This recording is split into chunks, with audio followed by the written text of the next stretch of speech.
Queridos irmãos e amigos, boa noite. Estamos ao vivo aqui dos estúdios do Instituto Vida para Todos, aqui na Sala JASP, Estância Árvore da Vida, Sumaré, São Paulo, Brasil.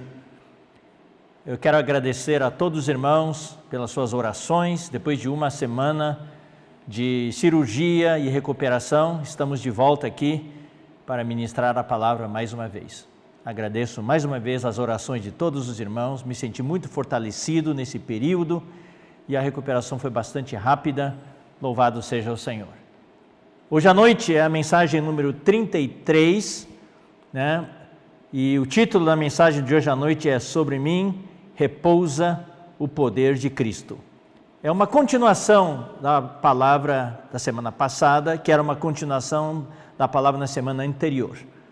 Nós vimos a respeito do Evangelho do Filho do Homem, nos tempos atuais que estamos vivendo, tempos difíceis, tempos de dor, sofrimento, tempos de insegurança, dúvidas, coisas inéditas, experiências inéditas que nós nunca experimentamos antes, como por exemplo, eu vou dar só um exemplo, muitas mães criaram seus filhos pequenininhos, puseram na escola e agora durante o dia, antes da pandemia, daí as mães tinham o seu tempo para si, fazer suas coisas e tudo. Agora na pandemia os filhos estão em casa 24 horas. E daí as aulas são online. Então tem bastante homeschooling, tem que ensinar em casa as crianças. E daí muitas mães que eram pacientes, eram bondosas, de repente se vê numa situação inédita. Daí descobriram que não são tão pacientes assim. Perdem a calma a todo momento, ficam furiosas. Por quê? Porque as crianças estão 24 horas em casa. São coisas inéditas. Deus permitiu que tudo isso acontecesse, queridos irmãos. Isso aqui é apenas um exemplo simples.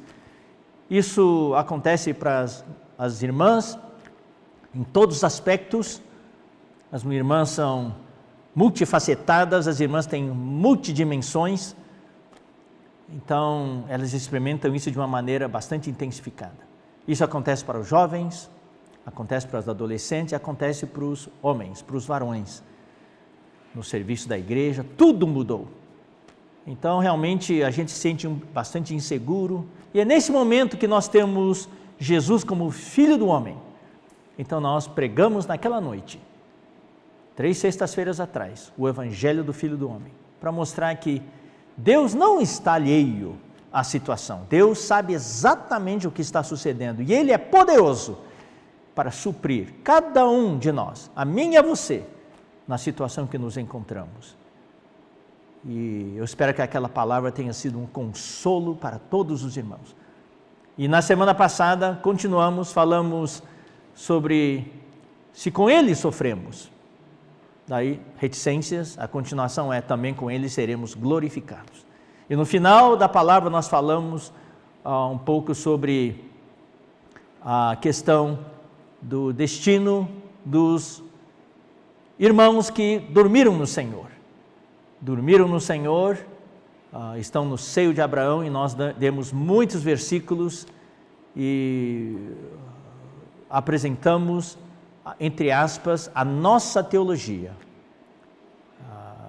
Existem várias interpretações, várias maneiras de ver, e quem sabe um dia a gente fala até com mais alguns detalhes. A gente deixou de fora os versículos do Antigo Testamento, que muitas vezes podem nos levar ao caminho errado, por nós não entendermos o sentido poético da língua do Antigo Testamento, da linguagem do Antigo Testamento. E hoje nós vamos ver o título Sobre mim repousa o poder de Cristo. Antes de continuar, só quero lembrar os irmãos que nesse fim de semana nós vamos ter o Avança Jovem. E tem mais de 180 igrejas já inscritas. Louvado seja o Senhor. Mais de quase 100 igrejas inscritas já. É uma coisa assim maravilhosa a participação dos irmãos, das igrejas. Vai ser algo inédito. Muitos jovens inscritos e graças ao Senhor, pelo menos no estado de São Paulo, a situação das medidas afrouxaram um pouquinho, então nos dá um pouco de liberdade, que o Senhor possa guardar o jovem nas suas saídas, né? Os que não puderem sair, podem fazer o trabalho de retaguarda, em casa orando, dando apoio, né? Vamos orar para que nesse fim de semana o Avança Jovem tenha total bênção do Senhor e do Espírito. Bom, voltemos ao tema de hoje à noite. Então, o tema é: sobre mim repousa o poder de Cristo. Então, a semana inteira eu fui diante do Senhor, o encargo estava lá, cada vez mais forte, e hoje à tarde eu estava no escritório, trabalhando no Inário.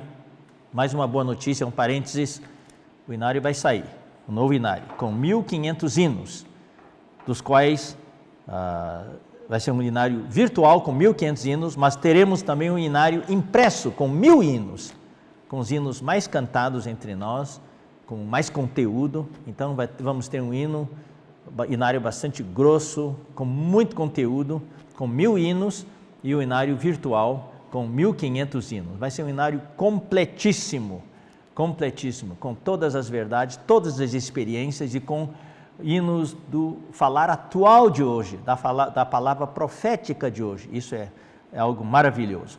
Então estava lá, trabalhando no inário, escolhendo os hinos que vão entrar no inário impresso e os que vão para o inário que não vão estar no impresso, mas vão estar no virtual. E daí o Senhor me deu um sentimento muito forte, muito forte.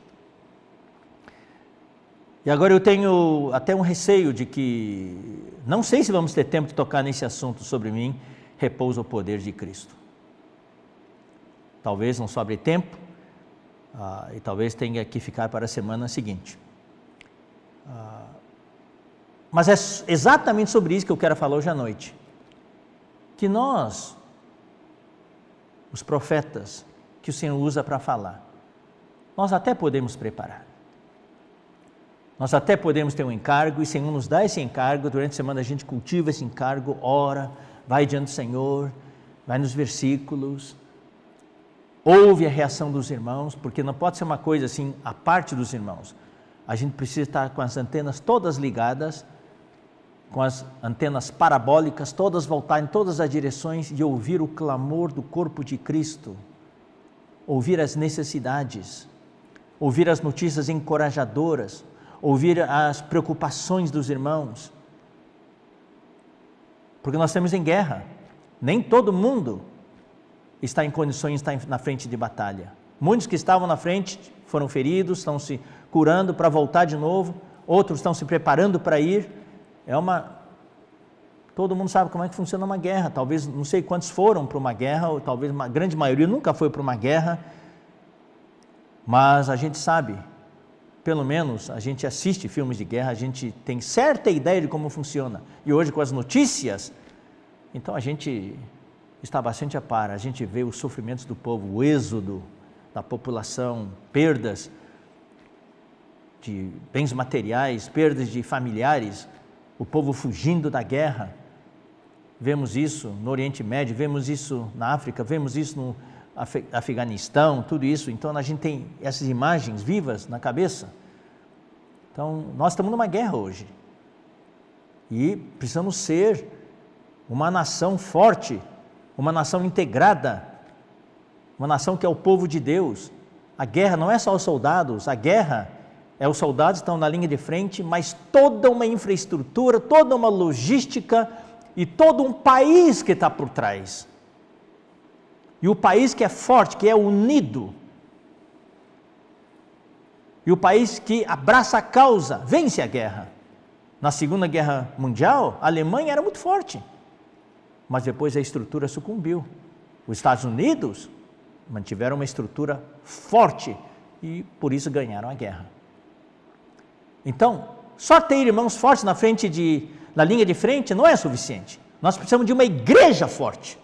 Igrejas fortes, igrejas locais, igrejas em cada localidade fortes. Só assim vamos ganhar a guerra.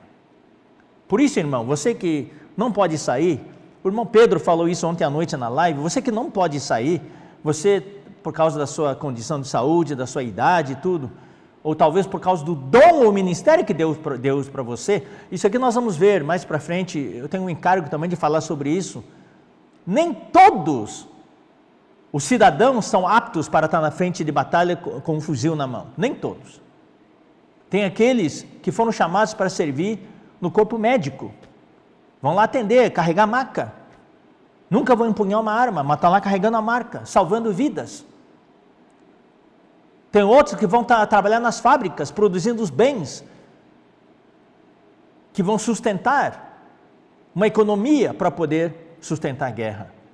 Então ninguém se deve desprezar, todos nós temos um valor diante do Senhor. Então eu estava, voltando ao assunto, estava trabalhando no Inário, e daí o Senhor falou para mim, porque ontem à noite eu assisti a live do Pedro. Mas irmão Ezra, você também assiste a live do Pedro? Assisto todas as lives, eu assisto todas as mensagens do Pedro, eu assisto todas as mensagens do André, assisto todas as mensagens do Miguel, porque é a palavra profética que está sendo falada. O Senhor usa todos os seus servos para falar. E eu vou dizer uma coisa, queridos irmãos, o Senhor tem falado para nós bastante recentemente da visão de Ezequiel, da visão de Apocalipse 4, dos 4 seres viventes. Não é um ser vivente, são 4 seres viventes. Não estou dizendo com isso, queridos irmãos, por favor, não me entendam mal, de que Pedro, eu, Miguel, André, nós somos os 4 seres viventes. Não estou dizendo isso. Por coincidência somos 4, tá? Então, mas não quer dizer que eu estou reivindicando isso. Não, por favor, não me entendam mal. O que estou querendo dizer é que a Bíblia nos fala, e o Senhor tem falado para nós recentemente, da coordenação dos 4 seres viventes. E os 4 seres viventes não têm o mesmo rosto. Em Ezequiel, cada ser tinha 4 rostos, mas em Apocalipse, capítulo 4, são 4 seres viventes com 4 rostos, cada um com um rosto, mas a visão é a mesma, não é só um rosto. Então eu sei que tem irmãos que gostam demais do rosto de leão, se fosse possível, seria leão, leão, leão, leão. Daí o outro irmão, ele não gosta do leão, do rugido do leão, ele gosta de ser boi, pé de boi, ele quer ser boi. Então para ele, se pudesse, é tudo boi, boi, boi, boi, mas Deus não trabalha assim. Então esses 4 seres viventes tinham o rosto de homem primeiro, depois à sua direita de leão, à sua esquerda de boi e atrás de águia. Você que só gosta de leão, você precisa também do rosto de boi. Você também precisa do rosto de leão. Você que gosta de rosto de homem, você também precisa do rosto de águia. Então hoje, queridos irmãos, eu quero falar sobre esse assunto, queridos irmãos, porque eu quero prestar um certo esclarecimento, porque eu sinto que o inimigo está se aproveitando da situação. Há certas dúvidas em alguns irmãos, e ter dúvida não é pecado, mas agora por causa da dúvida, não crer na palavra, e ser desobediente à palavra, aí podemos ofender a Deus. Eu não chego a tanto dizer que é pecado, mas eu vou dizer que pode ofender a Deus. Em Hebreus 3 e 4, o problema do povo de Israel foi deixado bem claro, foi a incredulidade e a desobediência. Eu vou ler alguns versículos só. Hebreus capítulo 3, versículo 12. Tende cuidado, irmãos, jamais aconteça haver entre vós qualquer de vós perverso coração de incredulidade, que vos afaste do Deus vivo. Eu quero hoje à noite explicar um pouco para os irmãos ficarem tranquilos, ficarem em paz com relação a esse termo, palavra profética. Tem muitos que não estão entendendo. E alguns estão levando para um lado extremo. Eu quero dizer para os irmãos, não façam isso, por favor. No amor do Senhor. Se tem dúvida, vamos esclarecer as dúvidas. Não critiquem. Não critiquem. Não tenha incredulidade. Creia em Deus e nos profetas. Eu espero que a palavra desta noite possa esclarecer um pouco esse assunto. O povo de Israel teve um perverso coração de incredulidade no caminho para a terra prometida, e isso os afastou do Deus vivo. Versículo 18 de Hebreus 3. E contra quem jurou que não entrariam no seu descanso, senão contra os que foram desobedientes? Por não crerem, foram desobedientes. Se negaram a praticar a palavra, se negaram a obedecer a palavra. Versículo 19, vemos pois que não puderam entrar onde? Na terra de Canaã. E hoje para nós não puderam entrar no reino, por causa da incredulidade. Capítulo 4, versículo 2, porque também a nós foram anunciadas as boas novas, como se deu com eles, mas a palavra que ouviram não lhes aproveitou. Então eu tenho medo, receio, queridos irmãos, que talvez a palavra que estejamos falando aqui, Pedro no domingo, eu na sexta-noite, o Miguel e o André na quarta-feira, talvez para alguns essa palavra não lhes está aproveitando, visto não ter sido acompanhado pela fé,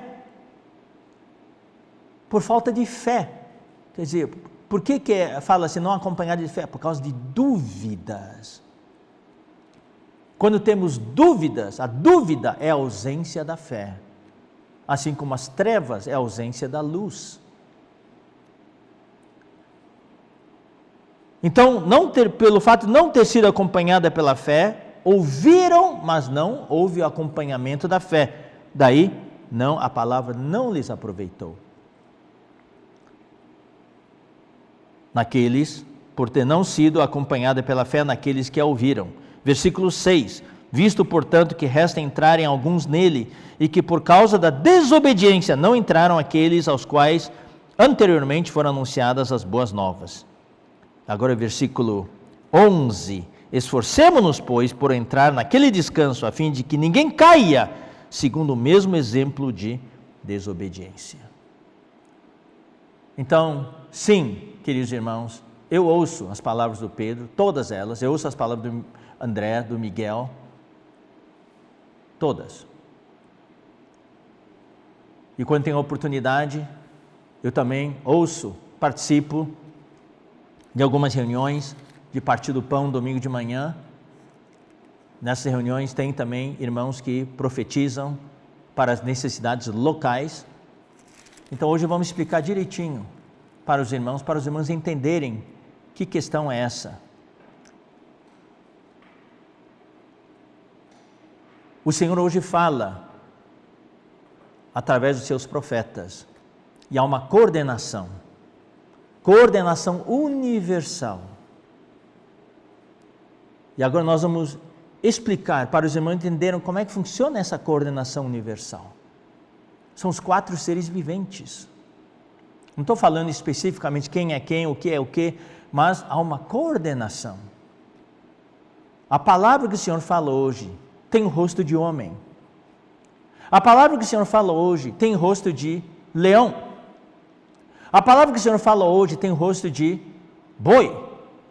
A palavra que o Senhor fala hoje tem o rosto de águia. Quando você está muito bem, espiritualmente, fisicamente, psicologicamente, a palavra de leão para você, você pega aquela palavra e sai rugindo por aí. Mas ninguém pode dizer que nós não vamos ser atacados e não enfraqueçamos. Nós vamos mostrar daqui a pouquinho, todo servo de Deus tiveram seus momentos de fraqueza. E no momento de fraqueza, de repente o rosto de leão desaparece. Daí você fica frustrado, você perde a fé até. O que aconteceu com o leão? Não vejo mais o leão. Aí a palavra vem para você com o rosto de homem. Aí você se apega àquela palavra e você é curado. Tem alguns irmãos que não agem como leão, não estão rugindo por aí, mas eles são bois, pé de boi. Entra dia, sai dia, faça sol, faça chuva, eles estão lá, ó, pá, pá, não correm que nem um leão, andam que nem um boi, mas nunca param. Pá, nós precisamos desses também. Tem aqueles que não rugem como leão, mas têm asas como águia, levantam voo, tem uma visão panorâmica e avisa os irmãos, irmãos, ó, a 100 quilômetros está acontecendo isso. É uma coordenação. E essa coordenação, queridos irmãos, eu quero dizer para vocês, isso eu tenho certeza, só existe na vida da igreja. Só existe na vida da igreja. Essa irmandade, essa cumplicidade que há entre nós. Vamos avançar. A Bíblia, queridos irmãos, é um livro completo. A Bíblia tem os 4 rostos. A Bíblia é um livro completo. Primeiramente, no aspecto do amor, do romance, a Bíblia é um romance universal. Como nós aprendemos muitos anos atrás, desde o início da Bíblia até o final da Bíblia, a história de um casal, de Deus como marido e do homem como a mulher. E em toda a Bíblia é Deus cortejando o homem, Deus tentando conquistar o coração do homem, mas o homem se prostituía, ia atrás de outros homens. Até mesmo hoje na era da igreja, muitas vezes nosso coração não é totalmente do Senhor, e Deus sente ciúmes de nós. Quando o Novo Testamento fala, sinto zelo, eu zelo por vós, sinto zelo, esse zelo, a palavra é ciúmes. Deus sente ciúmes de nós quando a gente ama outras coisas além dele. Deus é o marido e nós somos a esposa. Vamos ler alguns versículos, vamos ler Gênesis capítulo 2, versículo 24. Aqui disse, por isso deixa o homem pai e mãe e se une à sua mulher, tornando-se os dois uma só carne. Aparentemente aqui está falando de homem e mulher, mas na verdade, no coração de Deus, isso se refere ao homem e a Deus. Aqui fala de se unindo para ser uma só carne, mas Deus, na verdade, queria dizer que o homem e Deus se unem para ser um só espírito. Por isso que no Novo Testamento, 1 Coríntios 6,17 fala, aquele que se une ao Senhor é um espírito com ele, é um espírito. Vamos ler agora Mateus. Então Gênesis 2,24 é o Deus Pai que falou. Em Mateus é Deus Filho que falou. Mateus capítulo 2, versículo 24.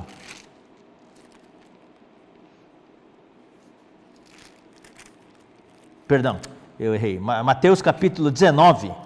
Mateus capítulo 19, versículo 5.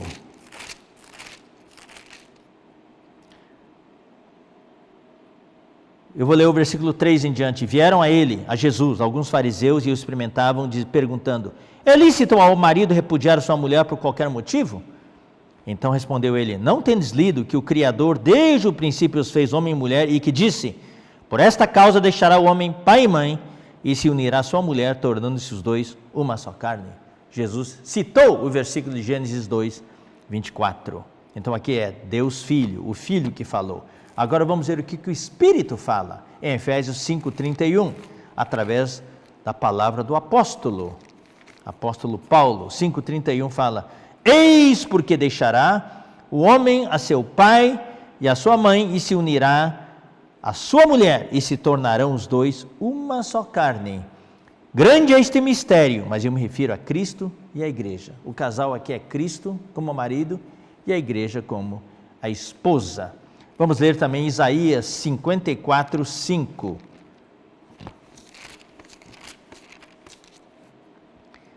Aqui é Deus se declarando para o homem. Que coisa maravilhosa.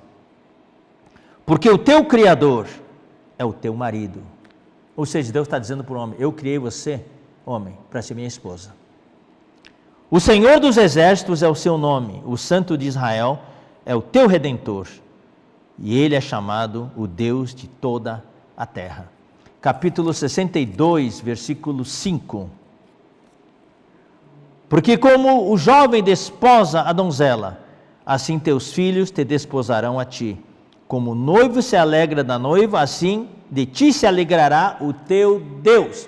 Deus é o noivo e o povo de Deus é a noiva. 2 Coríntios 11, 2. Isso é no Novo Testamento agora.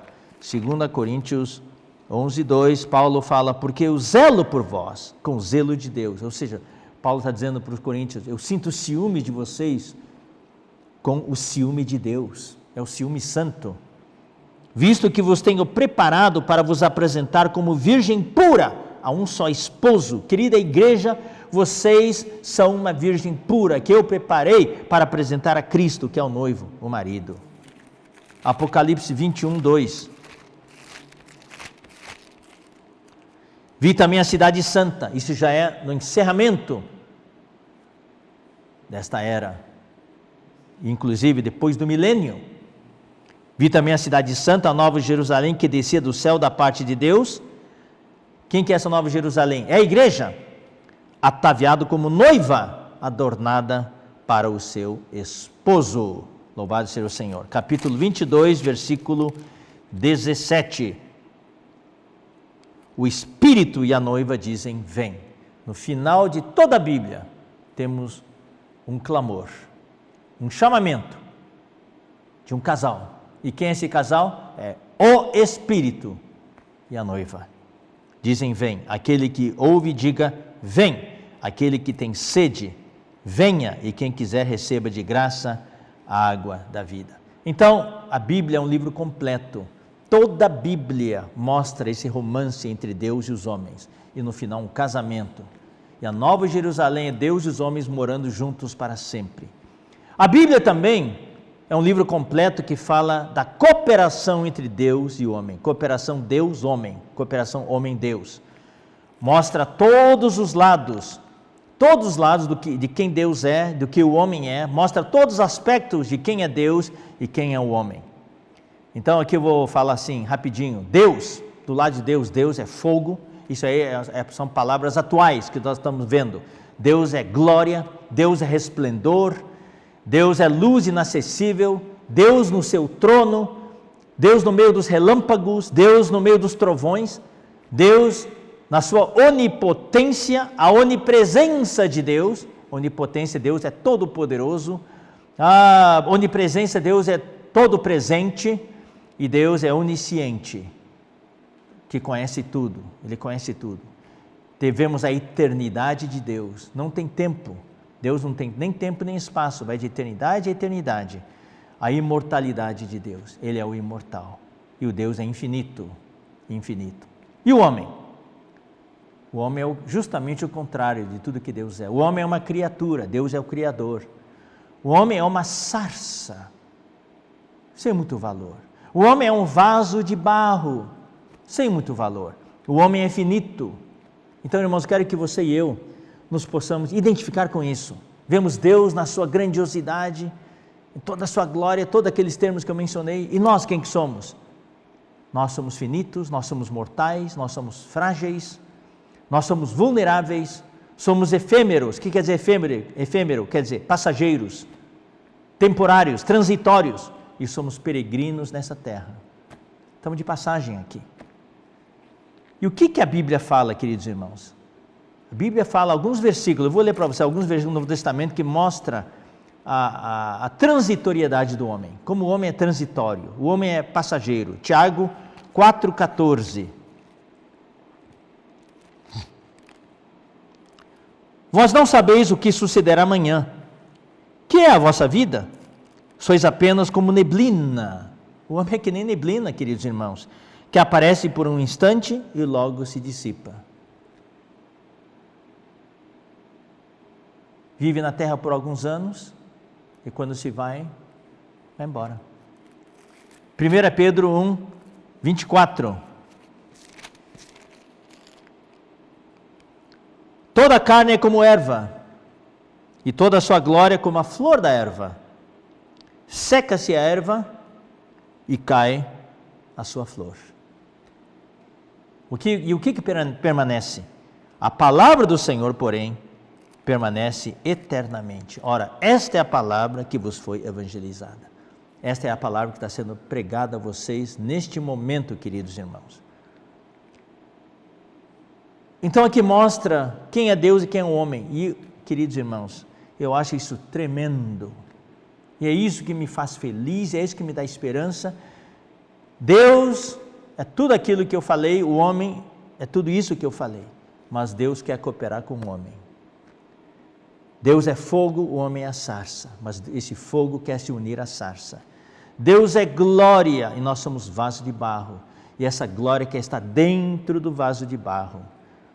Deus é infinito, o homem é finito.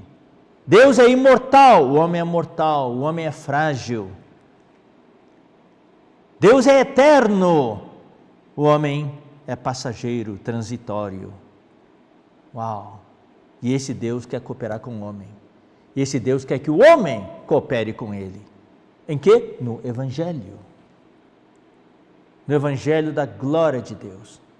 No Evangelho de Paulo, que hoje é o meu Evangelho, o seu Evangelho. E no Evangelho do Filho do Homem. Neste momento, então, queridos irmãos, eu quero falar um pouquinho sobre, dentro desse contexto,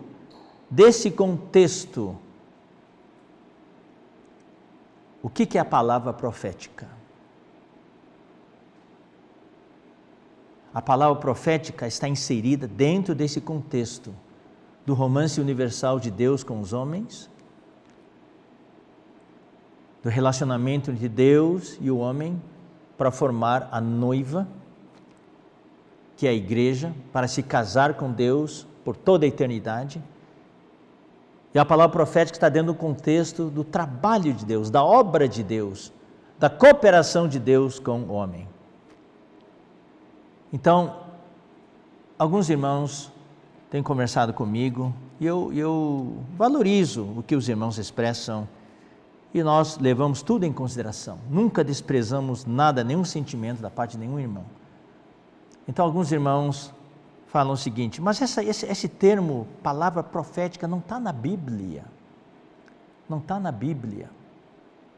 Fala-se tanto hoje a palavra profética, a palavra profética, a palavra profética. Os irmãos que falam a palavra profética, os irmãos que dão testemunho, compartilham, depois falam de palavra profética, mas não está na Bíblia. Queridos irmãos, tem muitas coisas que nós falamos hoje na igreja, na vida da igreja, que também não está assim na Bíblia, mas o fato está. Talvez não a terminologia, nós vamos muito atrás da letra. Por exemplo, a economia de Deus, esse termo não está na Bíblia. Pelo menos na Bíblia em português não está, no grego pode estar. Mas os tradutores nunca traduzem dessa maneira, a economia de Deus. Só na vida da igreja que a gente traduz desse jeito. Então, se for olhar, não está na Bíblia. Mas é uma coisa que a gente mais fala, economia de Deus, economia de Deus, economia de Deus.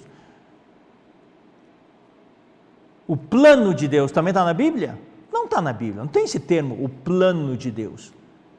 Existe o propósito, existe o plano, mas esse termo plano de Deus também não é tão comum assim. Mas a realidade desse termo está na Bíblia. Tudo que Deus planejou está lá, então é o plano de Deus. Então, irmão, nós não devemos nos preocupar com terminologia. Vamos pegar o invocar o nome do Senhor. Invocar o nome do Senhor. Está na Bíblia? No Antigo Testamento está. Puxa, todos os livros, praticamente, muitos livros, invocar o nome do Senhor. No Novo Testamento, não. No Novo Testamento, só está em Romanos. Todo aquele que invocar o nome do Senhor será salvo. Como invocarão naquele que não conhece? Só esses dois. E em Timóteo tem, professam o nome do Senhor. Mas o invocar não está. Mas é uma coisa que a gente mais fala, invocar o nome do Senhor. Então, podemos também dizer que esse termo não está na Bíblia. Mas esse termo nos ajudou ou não? É o que mais revolucionou minha vida cristã, invocar o nome do Senhor. Eu não saberia viver hoje a vida cristã sem invocar o nome do Senhor. Porque trouxe muita realidade. É por causa do invocar do nome do Senhor que hoje eu consigo dizer, eu oro sem cessar. Porque o invocar do nome do Senhor, que virou um hábito em mim, sempre me faz consciente da presença do Senhor na minha vida, em tudo que eu faço. Estou lá fazendo as coisas, Senhor Jesus, e quando eu invoco assim, Senhor Jesus, e ali eu sinto a presença do Senhor. Isso é orar sem cessar. Então, queridos irmãos, esse termo, a palavra profética, talvez, queridos irmãos, a terminologia não esteja lá, tão comum, embora haja alguns versículos que falam sobre isso, mas o fato, a realidade está lá. E é isso que Deus me encarregou hoje à noite de transmitir para os irmãos. Para nós podermos avançar sem dar chance para o inimigo, para levantar barreiras entre nós e causar incredulidade no meio de alguns. E também daí, por causa da incredulidade, desobediência, que não vai resultar em bênção para os irmãos. O que nós queremos é Deus abençoar os irmãos. Queridos irmãos, eu quero dizer uma coisa para vocês, nós não reivindicamos nada para nós. Os irmãos nos chamam de apóstolos, tudo. Eu nunca reivindiquei que eu sou apóstolo, nunca. Mas os irmãos, por respeito, os irmãos reconhecem que hoje o Senhor nos encarregou de conduzir as igrejas adiante, então se chamam, amém, nós aceitamos, mas não é um título, não tem prestígio nenhum.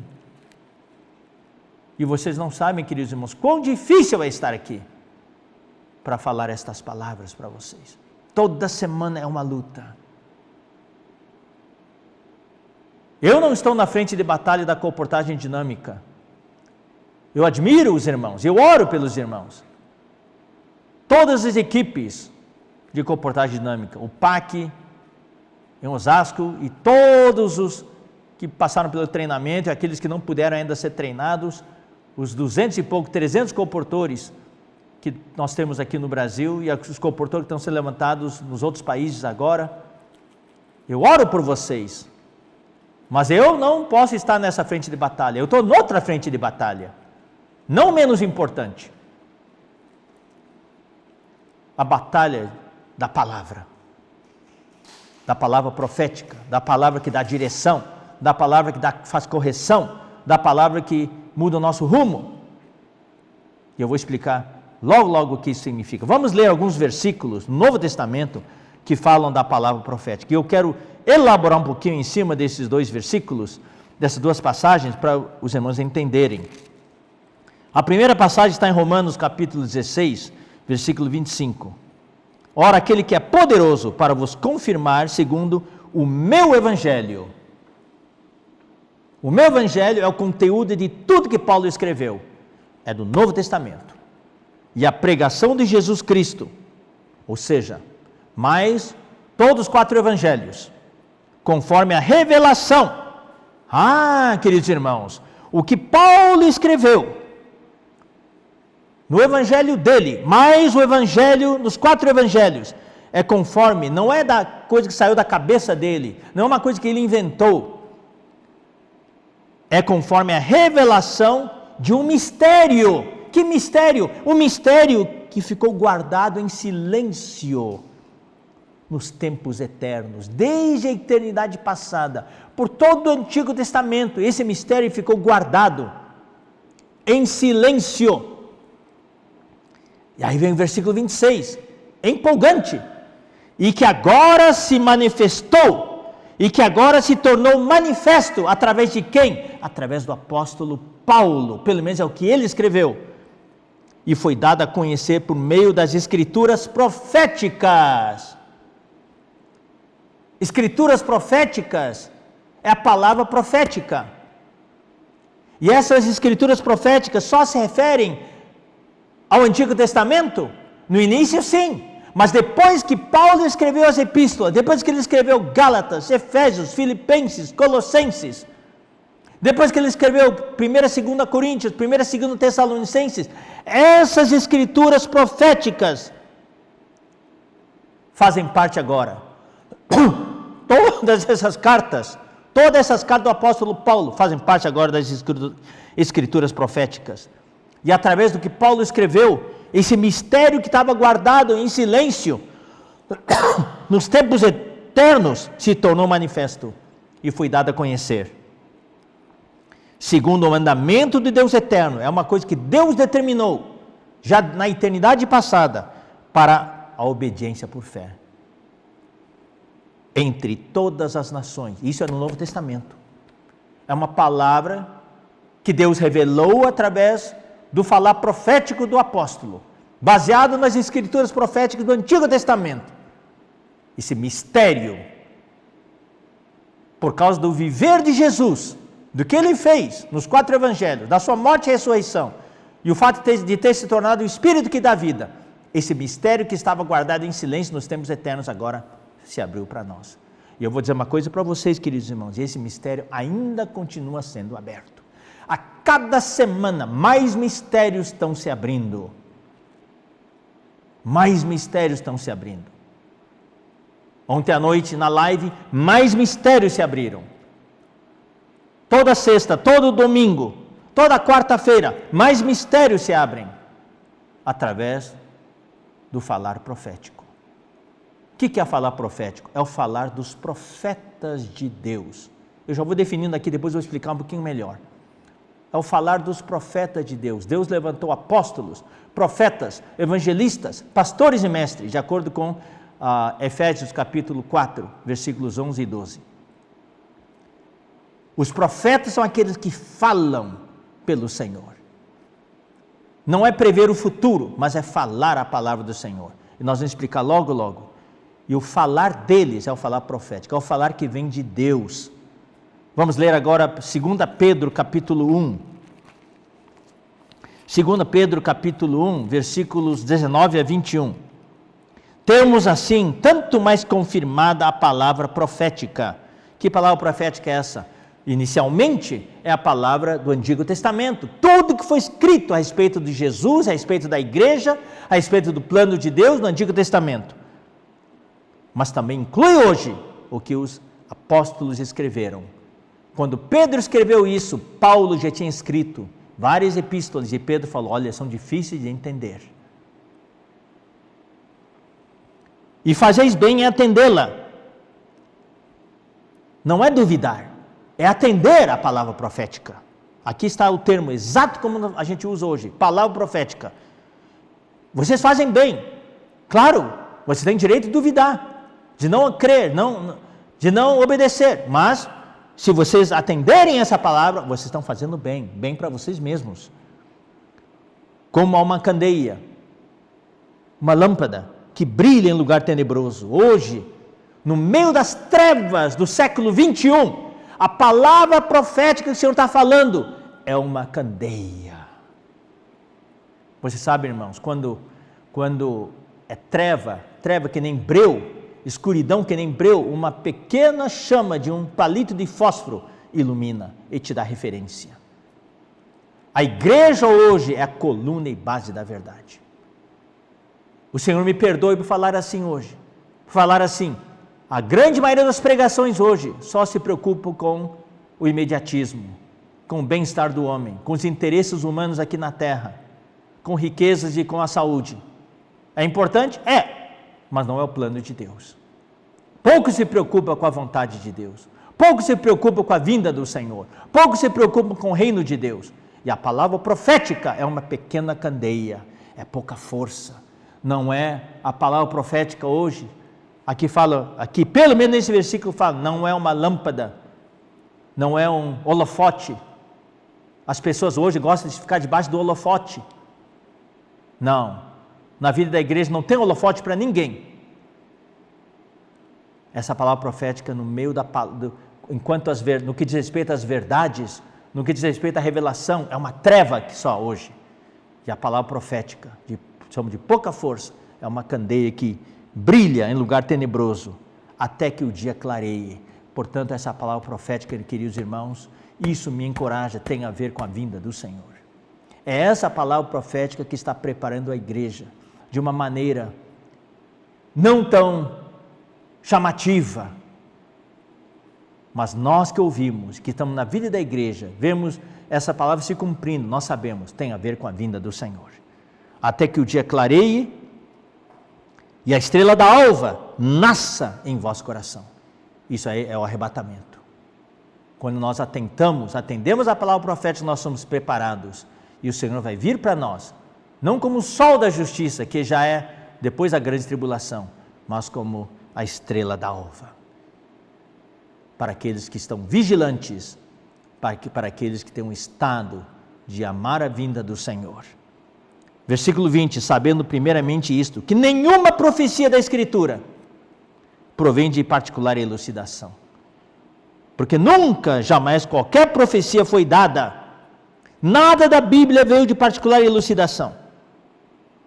Também, nunca, jamais, qualquer profecia proferida pelos profetas, proferida pelo servo de Deus, foi dada por vontade humana. Entretanto, homens santos falaram da parte de Deus. E isso se cumpriu no tempo de Jesus, se cumpriu no tempo dos apóstolos, na igreja primitiva, ao longo dos séculos. Quantos servos de Deus falaram da parte de Deus? E hoje Deus continua falando nos tempos do fim. Deus continua falando. De que jeito? Esses servos, homens santos, falaram da parte de Deus, movidos pelo Espírito Santo. Irmãos queridos, se fosse por mim, eu passaria a mensagem que eu preparei. Mas eu não posso desobedecer. Eu fui movido pelo Espírito Santo hoje à tarde, quando eu estava trabalhando no inário. Então eu fui para casa, daí inseri vários parágrafos do que Deus queria que eu falasse antes de tocar no encargo desta noite. Como falei, talvez não consiga, mas eu preciso ser obediente ao Senhor. Quem fala a palavra profética não tem sua agenda. Quem fala a palavra profética é Deus que fala, não somos nós. Então tem um grande temor em mim, em todos nós. Por isso, queridos irmãos, não vamos atentar para a terminologia. Eu acho que essas duas passagens já explicam direito, já explicam bastante o que é a palavra profética. Hoje Deus tem um mover, então vamos ver o contexto da palavra profética. Deus tem um mover hoje. Deus tem um plano hoje. Deus tem um povo hoje que Ele quer conduzir. E para onde Deus quer conduzir o povo dele? Quer conduzir o povo dele para o reino. Não tem mais pequenino rebanho. Por quê? Porque aprove a Deus, agradou a Deus, dar-vos o reino. Deus quer nos dar o reino. Deus insiste em nos fazer reinar. Então, Deus tem um mover, e agora preste atenção. E para conduzir o povo de Deus no mover dele, Deus põe líderes entre o povo dele. Isso nós não temos como negar. Deus põe líderes. E vocês sabem, queridos irmãos, os líderes na sua localidade, na sua região, no seu país e na terra hoje. Quem são os líderes hoje? E é muito feio os líderes reivindicar algo para si. Nós não queremos reivindicar nada. Tudo está na mão do Senhor. E Deus usa homens. Hoje não existe uma coluna de fogo. Literalmente uma coluna de fogo para conduzir o povo de Deus. Deus usa homens. E os homens falham. No tempo que o irmão Dong estava conosco, quem podia negar? Deus usou aquele homem, nosso amado irmão Dong. Como sentimos falta dele. Mas ele serviu a sua geração e descansou. E o Senhor está avançando hoje. E Deus continua usando seus servos. Deus usa homens. E esses líderes falam. E esse falar desses líderes não é falar de qualquer um, irmãos. Senão essa é confusão. No tempo do povo de Israel, era Moisés. Arão e Miriam tentaram reivindicar para si. Veja o que sucedeu. Eu não vou entrar em detalhes, não tenho tempo para isso. E o falar de Moisés era para conduzir o povo para entrar na terra de Canaã. Ele mesmo não conseguiu, porque ele perdeu a calma num desses momentos e teve que pagar um preço muito alto. Pagou o preço de não entrar na terra de Canaã. E ao longo da história do povo de Israel, sempre houve líderes. Alguns bons, outros não tão bons. Samuel foi um grande líder. Enquanto ele estava liderando, o povo andava na linha. Davi foi um grande líder. Depois Salomão e depois os reis que vieram depois descambaram, embora houvesse alguns reis bons. E daí entraram os profetas. No Novo Testamento houve líderes. Jesus era um líder, depois os apóstolos. E ao longo da história humana, da história da igreja, Deus sempre levantou líderes.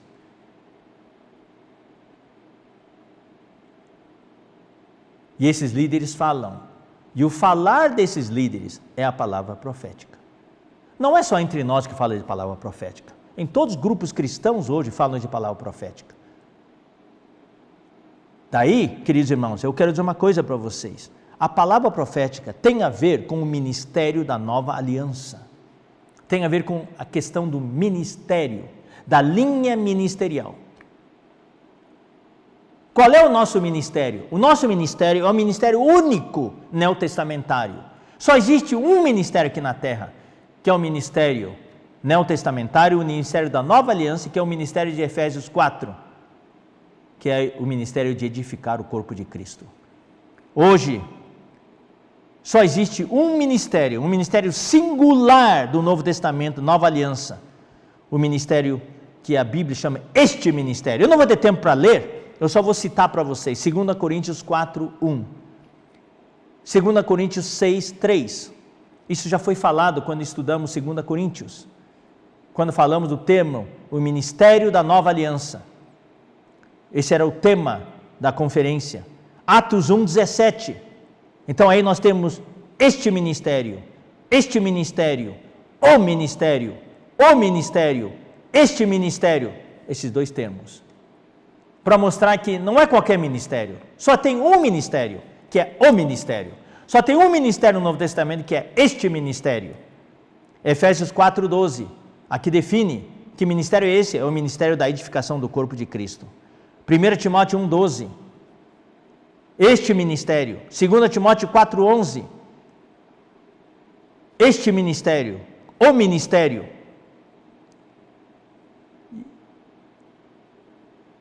Se pudesse eu leria os versículos, mas vocês, por favor, vocês leiam depois.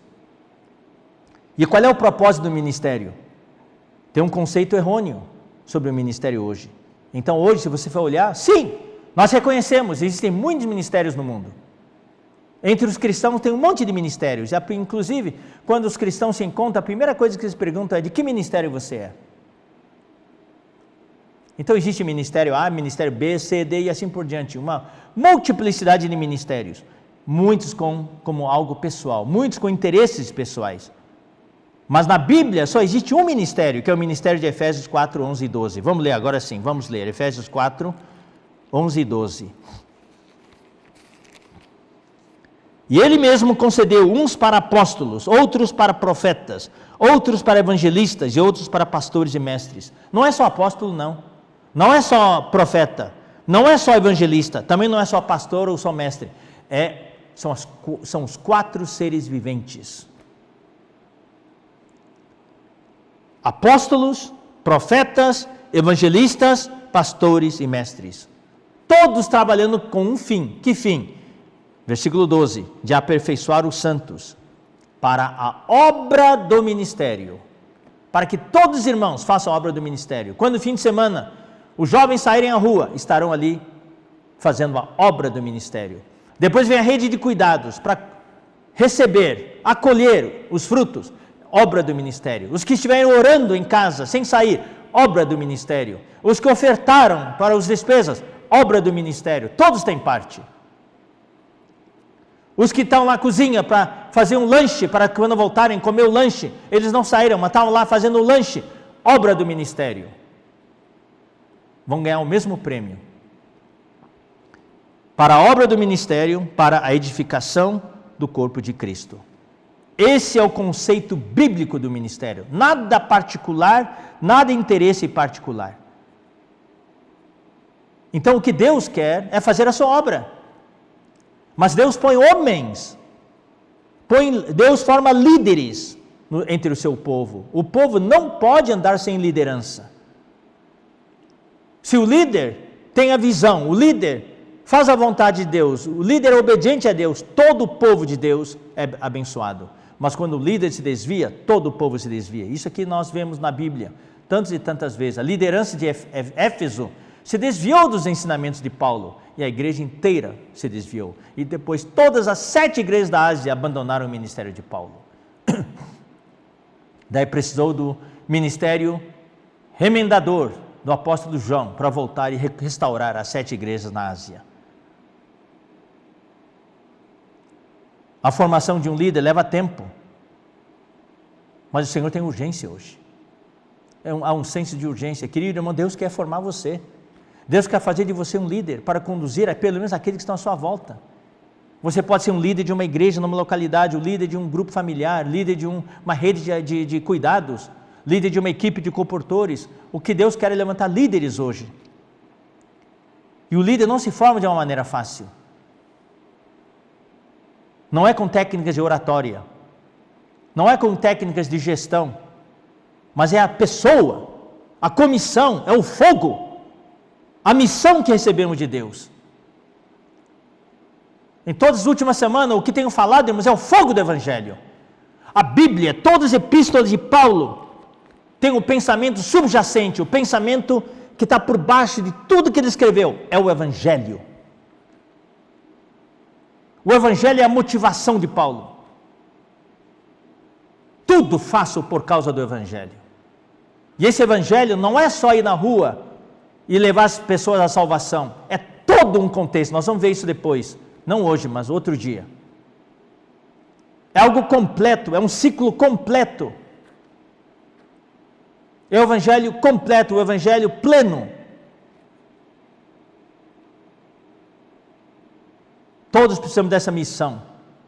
Não estamos aqui no novo movimento, irmãos. Não estamos aqui no movimento de comportagem dinâmica. Não é um movimento. Não estamos aqui no movimento da palavra profética. Não é um movimento. É o que Deus está nos dando agora, nos tempos apocalípticos. É a comissão divina. Eu quero queimar com o fogo do Evangelho. Jesus falou, como quisera. Eu vim para botar fogo nessa terra, como quiser que já estivesse ardendo. Deus está esperando isso até hoje. Vamos pôr fogo nessa terra. Nós já vimos, queridos irmãos, em Hebreus, capítulo 3. Vamos ler aqui. Hebreus 3, versículo 1. Por isso, santos irmãos que participais da vocação celestial, considerai atentamente o apóstolo e sumo sacerdote,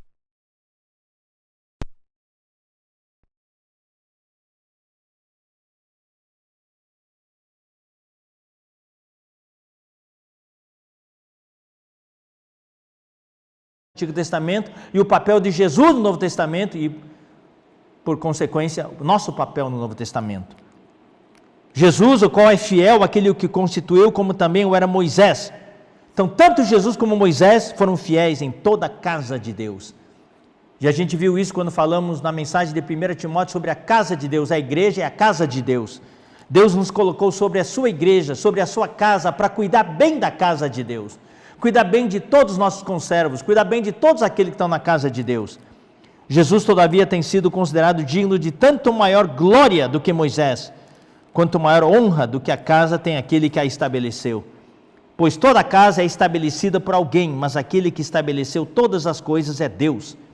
E Moisés era fiel em toda a casa de Deus, por isso que ele era líder. Deus o colocou como líder, e como líder ele tinha que ser fiel, para cuidar bem da casa de Deus, como servo para testemunho das coisas que haviam de ser anunciadas. Cristo, porém, como filho em sua casa, a qual casa somos nós, que é a igreja, se guardarmos firme até a ousadia e a exultação da esperança. Hoje, Jesus é o sumo sacerdote que anda no meio dos candelabros de ouro, cuidando dos candelabros de ouro, cuidando das igrejas, cuidando de você e de mim, mas ele coloca líderes nas igrejas para cuidar por ele, de todas as igrejas, de todos os irmãos. Então, irmãos, eu vou dar aqui a definição de ministério que nós demos quando falamos sobre 2 Coríntios, o tema da conferência Ministério da Nova Aliança. O ministério que tem a ver com a palavra profética. A palavra profética só tem sentido quando tem um ministério. O ministério é uma comissão que recebemos de Deus para conduzir o povo de Deus de um ponto de partida a um ponto de destino. Então, primeira coisa para termos ministério, primeira coisa para que a palavra profética tenha serventia, é o povo de Deus. Tem povo de Deus? Então precisa de um ministério. Tem povo de Deus? Então precisa da palavra profética. E esse ministério para fazer o quê? Para conduzir esse povo de um ponto de origem, de partida, a um ponto de destino. Para Moisés, o ponto de partida era o Egito. E o ponto de destino era a terra de Canaã. Para nós, na igreja, o ponto de partida é a nossa salvação. E o ponto de destino é o reino. Então, para isso, Deus levanta líderes. Só que hoje, queridos irmãos, eu falo com muito temor e tremor. A grande maioria dos líderes cristãos hoje, que não tem a visão da economia de Deus, do plano de Deus, lideram o povo de Deus no imediatismo, no evangelho da prosperidade. Nós somos bem-aventurados na vida da igreja. Nós que estamos na liderança da vida da igreja, com todas as lideranças regionais e locais, o Senhor nos deu essa visão. Não menospreze essa visão, irmãos. Essa visão é o que vai nos salvar. Eu lamento dizer que tem alguns líderes no nosso meio, que por causa da pandemia, por causa de assuntos particulares, foram atacados pelo inimigo e estão deixando de liderar o povo de Deus. Estão abandonando o seu posto. Não façam isso, queridos irmãos. O chamamento de Deus é irrevogável. O nosso ponto de partida é a salvação dos santos, dos irmãos. E o nosso ponto de chegada é o reino. E para isso, Deus nos deu o ministério da nova aliança, o ministério neotestamentário. E a palavra profética de hoje é justamente para conduzir o povo de Deus no rumo ao reino. No tempo de Moisés, tudo que Moisés falava tinha um objetivo: levar o povo de Israel a atravessar o deserto. Por causa do castigo de Deus, eles levaram 40 anos. Mas Deus queria que eles entrassem na terra de Canaã. E por causa da desobediência, uma geração inteira caiu no deserto. Mas no final, a nova geração entrou. O objetivo de Moisés era conduzir o povo. Hoje, o que Deus nos deu, como líderes que Deus colocou. E hoje, queridos irmãos, eu vou até falar assim com bastante temor e tremor. Como eu falei, existem muitos ministérios hoje. Mas os vários ministérios não é esse o objetivo. Não é esse o objetivo. Tem alguns, talvez seja esse o objetivo. E esses que têm o mesmo objetivo que nós, têm a mesma visão que nós, estão se unindo a nós, para juntos andarmos. Nós temos muitos, entre aspas, parceiros hoje no Evangelho, que estão andando na mesma direção. Talvez haja alguns irmãos que não gostam da liderança da vida da igreja. Então criticam, não acreditam, não creem na palavra da liderança da igreja. Mas daí saem do nosso meio para seguir outros líderes. Não tem como evitar, queridos irmãos. Você vai acabar seguindo alguém. E todas as igrejas evangélicas, todos os grupos cristãos têm os seus líderes. Mas eu vou dizer uma coisa, queridos irmãos, nenhuma liderança tem um aspecto pluralista como o nosso. É tudo um indivíduo. Hoje a nossa liderança é corporativa. São os 4 seres viventes. Louvado seja o Senhor. Claro, o Senhor colocou alguns com responsabilidades locais, outros com responsabilidades regionais, outros nacionais, e a alguns poucos Deus nos deu um encargo universal. E o peso é muito grande, queridos irmãos. Não sei se vocês conseguem sentir. O peso é muito grande. Nós não temos liberdade para nada. Nós estamos restringidos debaixo da mão de Deus. Tudo que nós falamos é considerado, reconsiderado. Porque nós queremos falar o que Deus fala. E isso é a palavra profética. É com muito temor e tremor. Não é uma terminologia. Não é algo, espero que também os irmãos não usem esse termo de uma maneira leviana. É algo muito sério. É algo que conduz o povo de Deus de um ponto de origem a um ponto de destino. Moisés fez isso no Antigo Testamento. E Elias também no Antigo Testamento. E Paulo no Novo Testamento. A porta é estreita. Eu vou dizer uma coisa, irmãos. Nós somos hoje a igreja em Filadélfia. Temos pouca força. Entre aspas, eu coloco entre aspas, porque é bom para nós, mas a gente sofre demais. A porta é estreita e o caminho é apertado. Muito apertado. Muito apertado. Esta semana ouvi algumas notícias ruins de alguns irmãos de algumas igrejas que sucumbiram, não fisicamente, mas espiritualmente. E aquilo realmente nos abate. Nos abate. E a gente precisa se levantar, porque temos uma igreja inteira para cuidar. Temos milhares de irmãos para alimentar. É que nem uma mãe. Recebe uma notícia ruim, vai para a cama, vai ficar deitada? Não. Tem filhos para alimentar, tem que se levantar. Eu vou dizer até uma palavra para vocês, irmãos. Talvez eu até fale isso na semana que vem. Nós nem temos tempo para ficar desanimados. Não podemos nos dar ao luxo de ficar desanimados. Embora às vezes a gente queira curtir um pouco a fossa. Entende bem o que eu quero dizer? A nós não é dado o direito de curtir um pouco a fossa. No máximo, alguns minutos, máximo 1 hora, tem que se recompor, restaurar as mãos descaídas, os joelhos trôpegos e avançar de novo. Vamos ler Mateus capítulo 7, versículo 21 a 23. Eu vou procurar não passar muito do tempo, mas eu preciso terminar o que Deus me deu para falar hoje à noite. Mateus capítulo 7, versículos 21 a 23.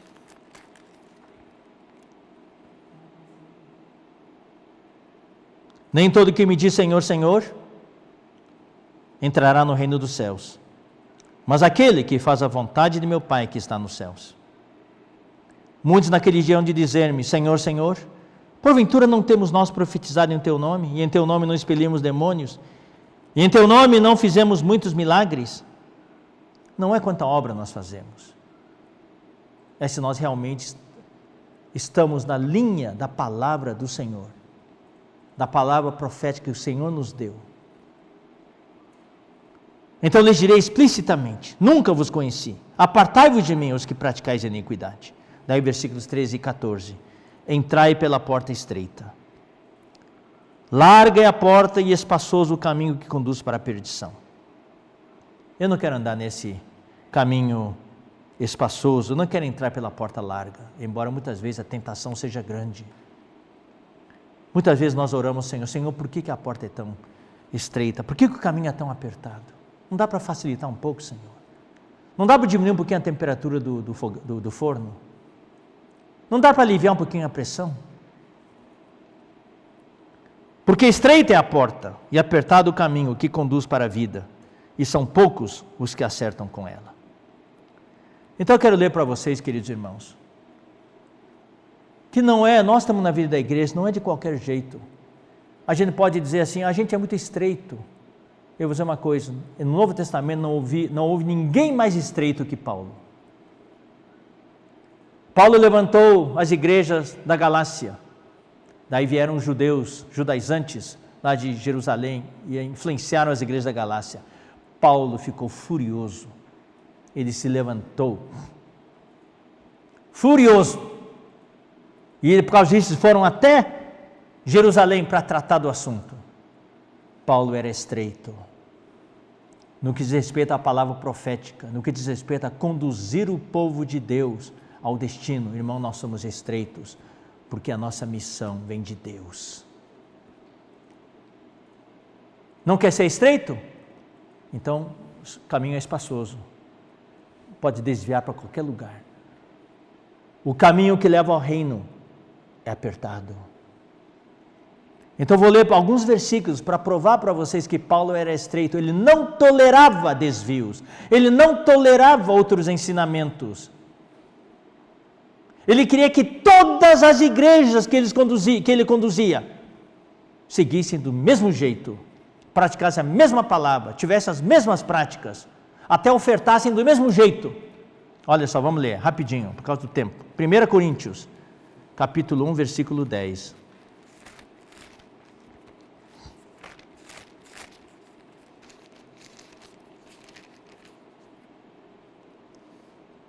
Rogo-vos, irmãos, pelo nome de nosso Senhor Jesus Cristo, que faleis todos a mesma coisa. Irmãos, falem a mesma coisa. Que coisa? Os meus ensinamentos, é o que Paulo diz. O que eu ensinei para vocês, a palavra profética, o ensinamento dos apóstolos, o meu evangelho.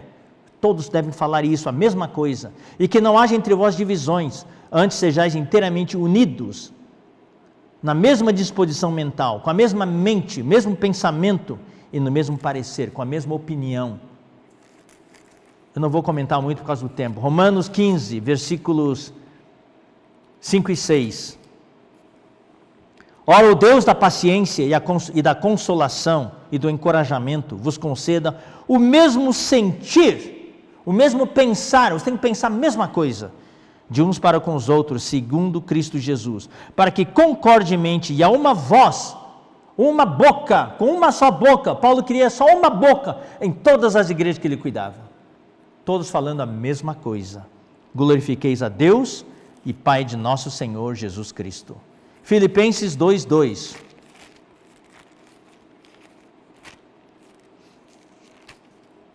Completai a minha alegria, de modo que penseis a mesma coisa.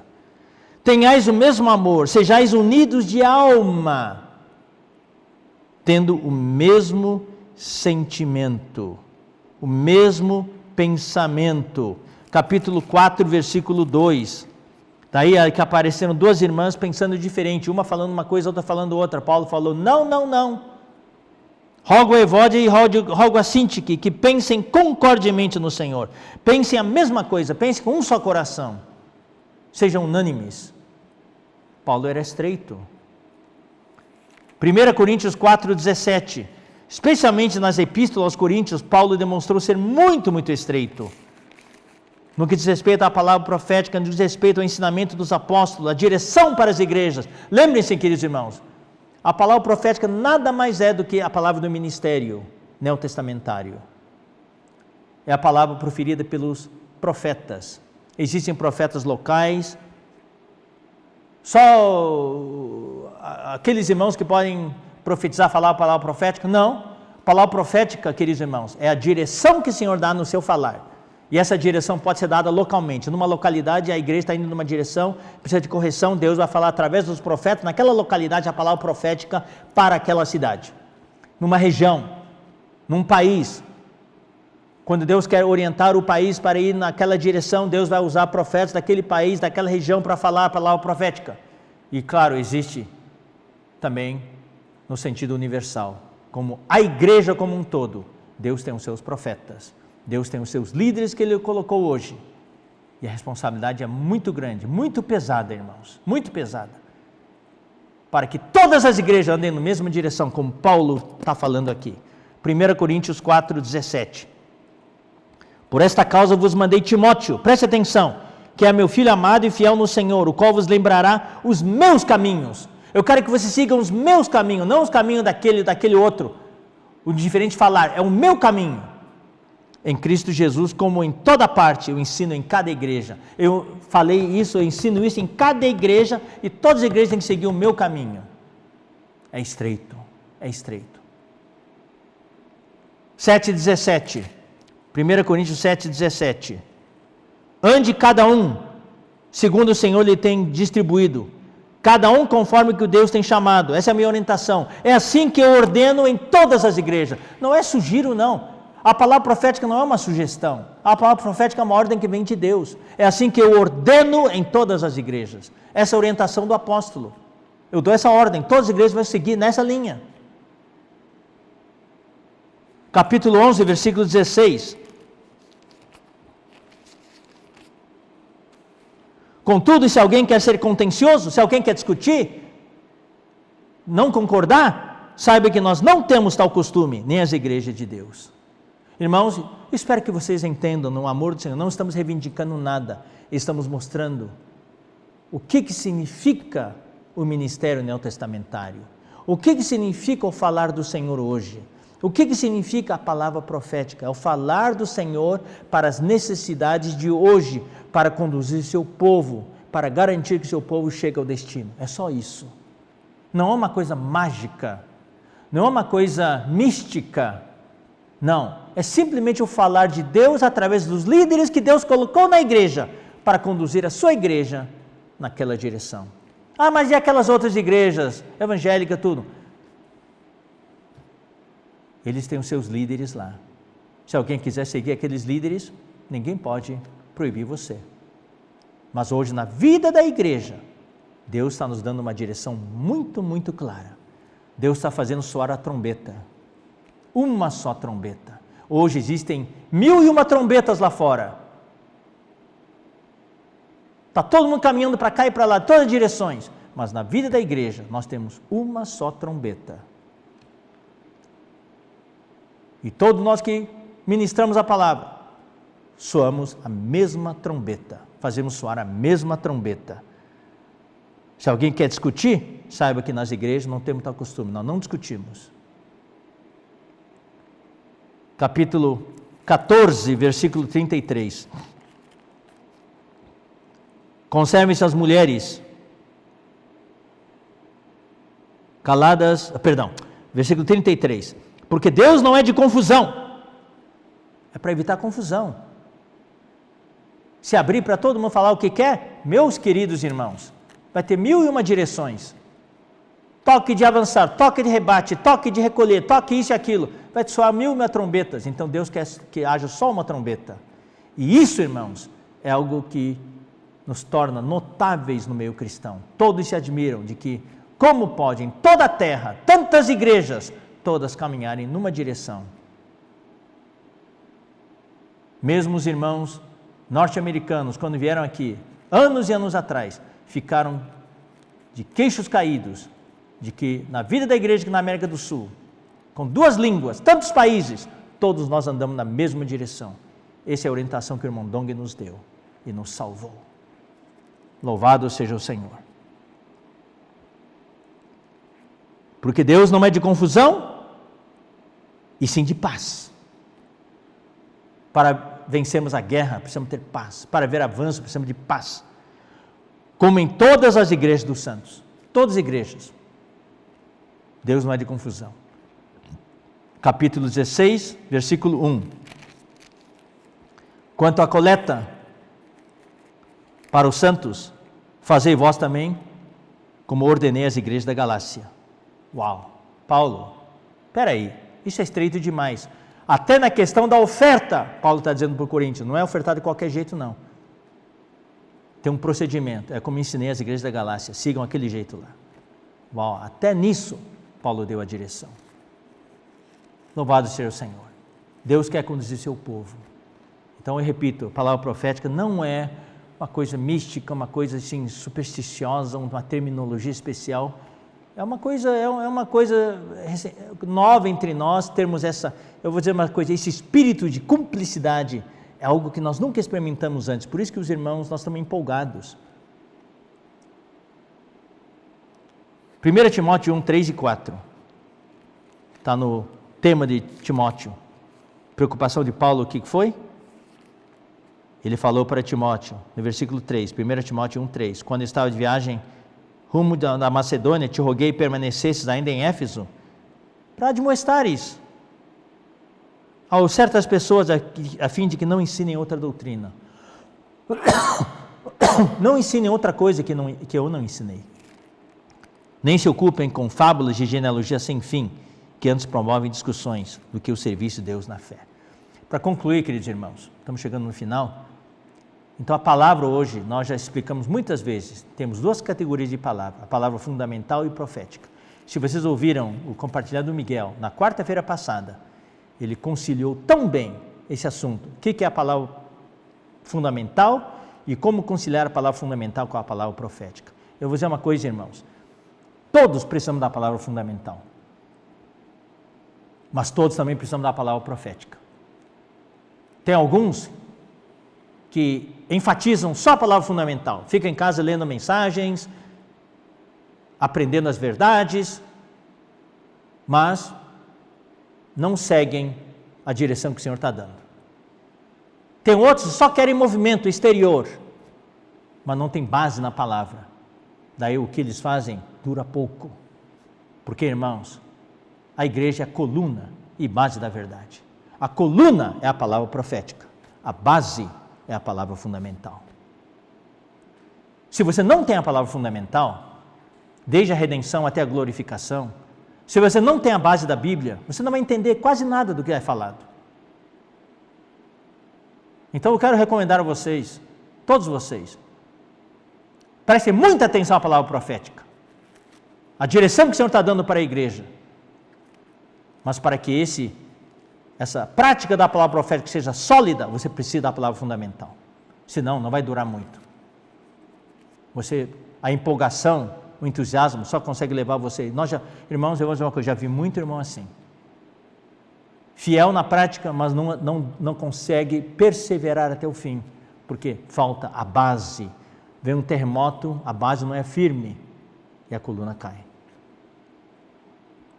Você pode ver hoje, nas ruínas da Grécia, na antiga Grécia, está lá. Tudo caiu, menos as colunas, porque tem uma base sólida e as colunas forte. Então nós precisamos da palavra fundamental, que é o conhecimento, mas é o conhecimento vivo, não é o conhecimento morto, e precisamos da palavra profética, que é a revelação. Então vamos ler alguns versículos para encerrar e você vai entender. Isso também explicamos na conferência sobre o ministério da nova aliança. Vamos ler 1 Coríntios capítulo 12, versículo 8.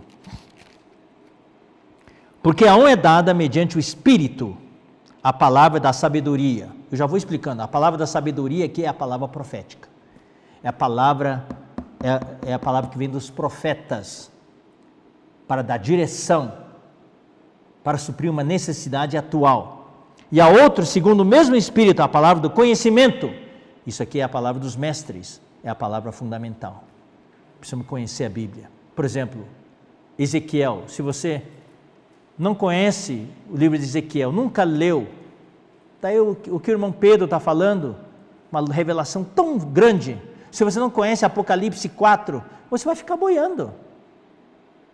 Você tem que ter a base da palavra. Quem já leu, daí quando vem essa revelação, pula de alegria, explode algo dentro, porque essa palavra já está lá.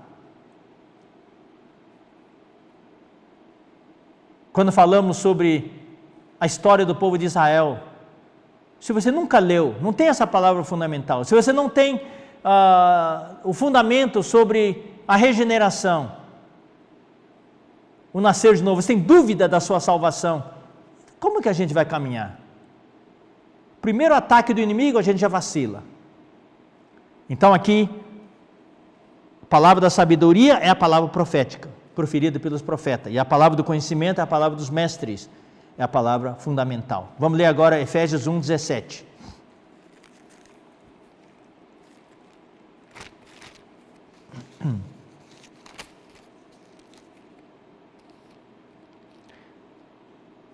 Para que o Deus de nosso Senhor Jesus Cristo, o Pai da glória, vos conceda espírito de sabedoria e de revelação, no pleno conhecimento dele. Sabedoria e revelação é a palavra profética, e conhecimento é a palavra fundamental.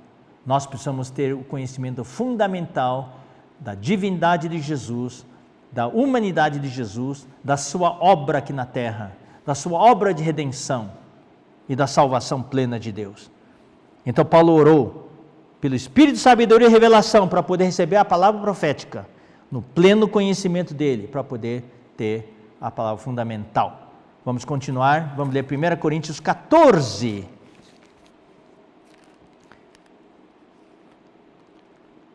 Versículos 1 a 6. Segui o amor e procurai com zelo os dons espirituais, mas principalmente que profetizeis. Pois quem fala em outra língua não fala ao homem senão a Deus, visto que ninguém o entende, e em espírito fala mistérios. Mas o que profetiza fala aos homens, edificando, exortando e consolando. A palavra profética edifica, exorta e encoraja. O quem fala em outra língua, a si mesmo se edifica, mas o que profetiza, o que fala a palavra profética, edifica a igreja. Eu quisera que todos vós falasseis em outras línguas, muito mais porém que profetizasseis, pois quem profetiza é superior ao que fala em outra língua, salvo se a interpretar, para que a igreja receba edificação. Agora o versículo 6 tem uma revelação muito grande. Agora, porém, irmãos, se eu for ter convosco, falando em outras línguas, em que vos aproveitarei? Se eu vier falando outras línguas para vocês, não vai ser nenhum proveito para vocês. Só se eu falar por meio de revelação. Revelação aqui é a palavra profética. É dos profetas. Ou de ciência, de conhecimento. Essa é a palavra fundamental. Daí vem duas palavras de novo. Ou de profecia, é a palavra profética. Ou de doutrina, ensinamento, é a palavra fundamental. Está vendo, irmãos? Sempre andam lado a lado. A palavra fundamental e a palavra profética. A palavra profética e a palavra fundamental. Último versículo. Atos capítulo 13. Uma igreja normal. A igreja de Antioquia. Havia na igreja de Antioquia profetas e mestres. Profetas para a palavra profética e mestres para a palavra fundamental. Essa é uma igreja normal. Não é só mestres que ensinam. Hoje eu conheço várias igrejas evangélicas, ensinamento top, mas é só ensinamento. Não tem fogo, não tem direção, não tem a palavra profética. Barnabé, Simeão, por seu nome Níger, Lúcio de Cirene, Manaém, Colasso de Herodes, o tetrarca e Saulo.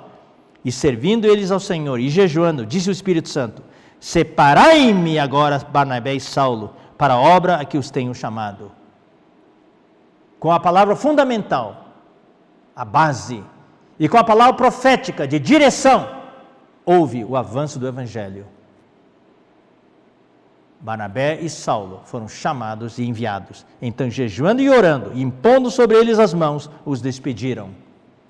Então se levantaram tantas igrejas na Ásia, na Galácia, e depois na Europa.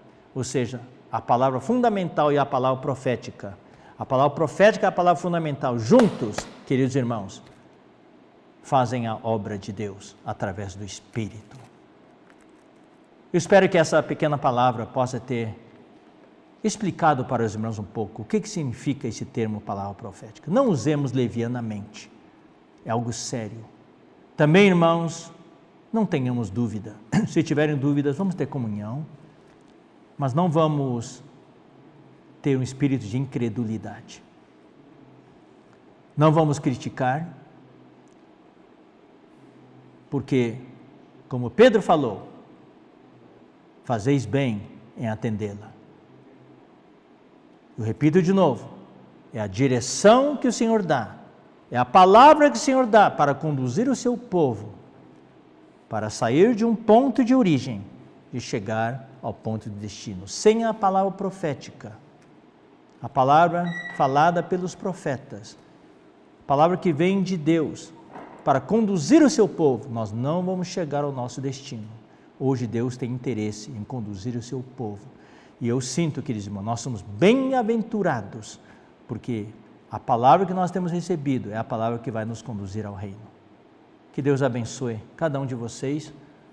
E eu peço desculpa por não falar do tema desta noite, sobre mim repousa o poder de Cristo, mas pelo menos no final da reunião eu posso dizer assim, aqui sobre você repouse o poder de Cristo.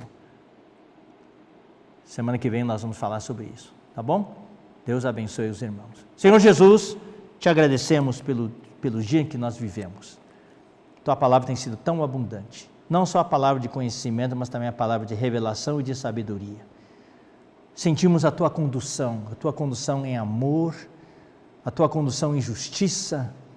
Sentimos, Senhor, que o trono de Deus está nos alcançando e que nós temos segurança em caminharmos juntos rumo ao reino. Abençoa todos os irmãos. Esclarece as dúvidas daqueles que não conseguem entender direito, mas que os irmãos não tenham incredulidade, que eles possam resolver as suas dúvidas e crer na sua palavra, para que todos nós possamos marchar juntos e chegar ao nosso destino. Obrigado, Senhor Jesus. E abençoa nesse fim de semana o Avança Jovem. Usa os nossos jovens para levar essa palavra tão rica para aqueles que ainda não te conhecem. Jesus Cristo é o Senhor. Abençoa as igrejas, abençoa os irmãos, em nome de Jesus. Amém. Amém. Até a próxima oportunidade.